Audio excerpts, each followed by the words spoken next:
Hello guys, welcome to another one shot video. आज की इस वीडियो में हम करेंगे management process and organisational behaviour.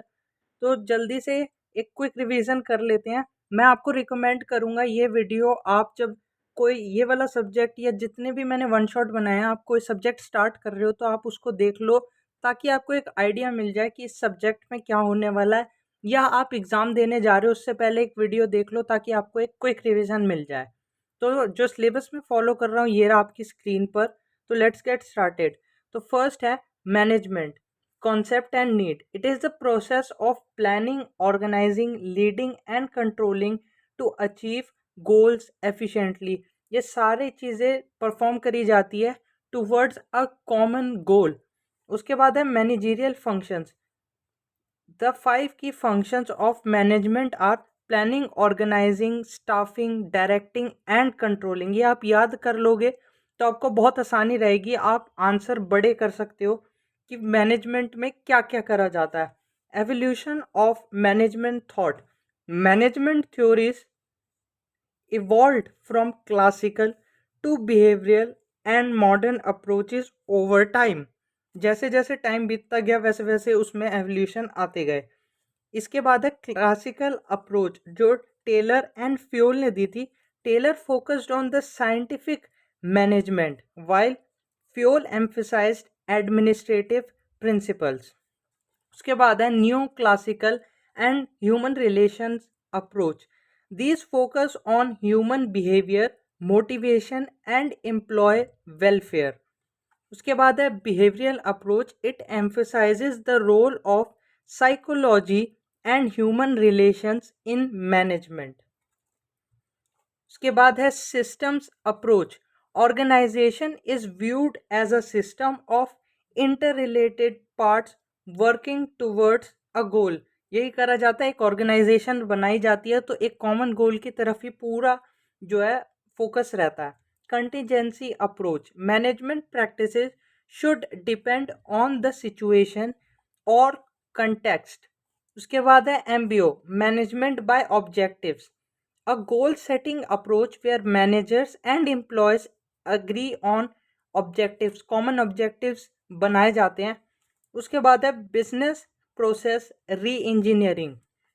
Redesigning business processes for dramatic improvements in performance. जो जो एक जब भी कोई प्रोजेक्ट करा जाता है, कुछ भी करा जाता है, तो नेक्स्ट प्रोजेक्ट के लिए ट्राई करा जाता है कि परफॉर्मेंस को इम्प्रूव करा जाए, तो उसके लिए चेंजेस ज़रूरी होते हैं, रीडिज़ाइनिंग ज़रूरी होती है। उसके बाद है unit 2, types of plans. Plans can be strategic, tactical, operational and contingency based. Strategic planning, long term planning aligned with the organization's mission and vision. Environmental analysis and diagnosis, assessing internal strength, weakness and external opportunities and threats। जो SWOT analysis होता है उसमें जो strength और weakness होता है वो internal होता है, और जो अपॉर्चुनिटी और थ्रेट होती है वो हमेशा एक्सटर्नल में आता है। उसके बाद है decision making process and techniques. Involves identifying problems, evaluating alternatives and choosing the best option. उसके बाद है perfect rationality and bounded rationality. Perfect assumes full information, bounded accepts human limitation। Concept and process of organizing. Organizing involves assigning tasks, grouping activities and allocating resources। जितनी भी ये सारी चीज़ें होती है वो organizing के अंदर आती है। Types of authority: line, staff and functional। Line is direct control, staff is advisory and functional is specific expertise। Decentralisation, delegating decision making powers to lower level. क्योंकि जो पावर होती है मोस्टली टॉप लेवल मैनेजमेंट को होती है, लेकिन जब decentralisation करी जाती है तो एक डिसीजन मेकिंग की जो पावर होती है, एक डिसीजन लेने का एबिलिटी होती है, वो लोअर लेवल पे दी जाती है। Delegation of authority, assigning responsibilities and authority to subordinates. Formal and informal structure. Formal is planned structure, informal arises from social interactions. Principles of organizing. Unity of command, span of control and division of work. ये 3 तरह की principles हैं organising के अंदर. Types of organization structure includes functional, divisional, matrix and project based. Emerging organization structure. Modern flexible structures like network or virtual organizations. इसके बाद है unit 3 personality type A and type B. Type A is competitive and aggressive. Type B is relaxed and patient. Factors influencing personality कि जैसे आप भी हो तो आपकी पर्सनैलिटी किस चीज़ पे बेस्ड होती है, आपकी पर्सनैलिटी कैसे इन्फ्लुएंस होती है. Genetics, environment, culture and experiences. Learning, it is a relatively permanent change in behavior due to experience. Learning theories includes classical conditioning, operant conditioning and social learning. Perception, it is the process of interpreting sensory input.